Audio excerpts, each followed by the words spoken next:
Hey Pirates, Mr. Wheat here. This is my son Bryson. We're just going to take a few minutes and take you through some different ball handling and hand-eye coordination things that are challenges that you could do at home. What you would need is you would obviously need a ball. You could use a basketball like what Bryson has right here. You could use a mini basketball. You could even use a soft ball like this if you wanted to start out. The ones that I'm about to give you today, most of them can be done inside.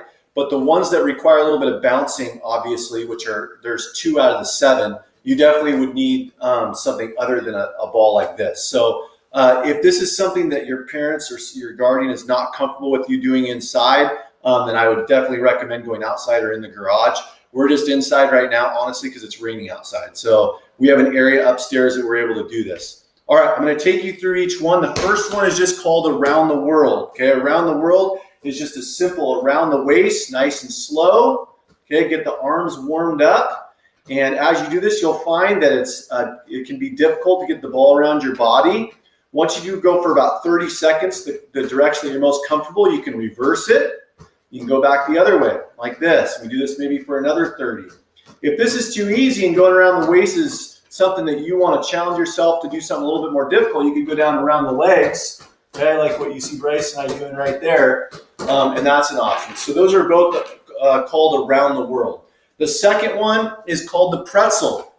That is where you start the ball in your dominant hand, you go between the legs, and you perform like a figure 8 like you see Bryce and I doing right now. Okay, no bouncing required. If he gets really comfortable with this, you might want to speed it up a little bit, okay, as he gets better. Or, go ahead and freeze for a second, Bryce, he could go reverse. Watch the reverse version. This is a little bit tougher. You're going to try and do this for about 2 minutes without letting the ball hit the ground. The third one that we have on the list for today are called egg beaters. Okay, egg beaters are definitely a hand-eye coordination drill. It's pretty tough.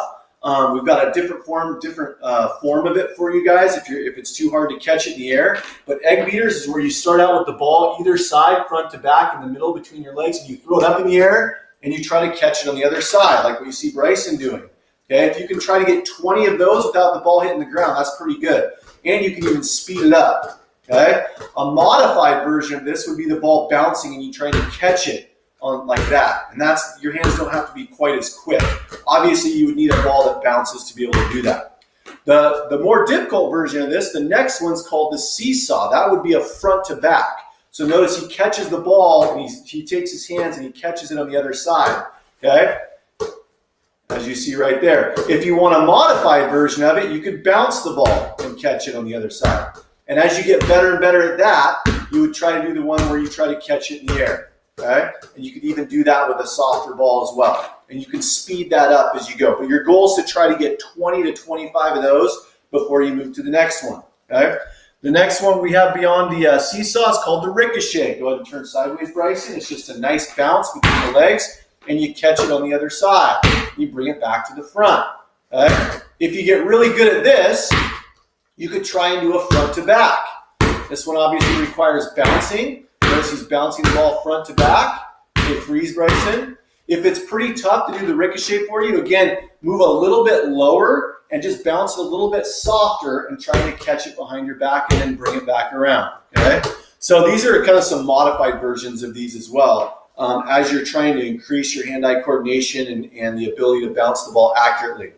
The next one we have is called the space toss. That's just a nice light toss over the head. You try to keep it low, and you try to catch it behind you, like what you see Bryson doing here. Again, you can do this with a softer ball if you wanted. Okay, it might be a little easier, but this is kind of a fun one to do to work on your hand-eye coordination. If you get good enough at this one, you could actually do the true space toss, which is front to back, and see how many you can get in a row. If you can get up to 20 to 25 in a row, that's pretty good. Okay? So that would be our what's called our space toss. The final challenge that I'm going to leave you with today is called the Big Dipper, and that's where we throw the ball up in the air, and you try and reach between your legs on the other side and catch it. If you can do that one on video and show it in and send it in to me and show it, that would be some serious extra credit. This is like another advanced version of the space toss. We'll see if Bryson can do it. Okay? It's pretty tough. Ooh, close. This could take multiple tries. Oh, we got one. Nice. It could take multiple tries and a lot of practice to do that one. So these are just some different drills for you to do at home. Again, if you're using a ball that bounces, you probably want to be in the garage. If you're using a softer ball for some of the other ones, then that works great too. So thanks for joining us today, Pirates. Hope you're having a great week.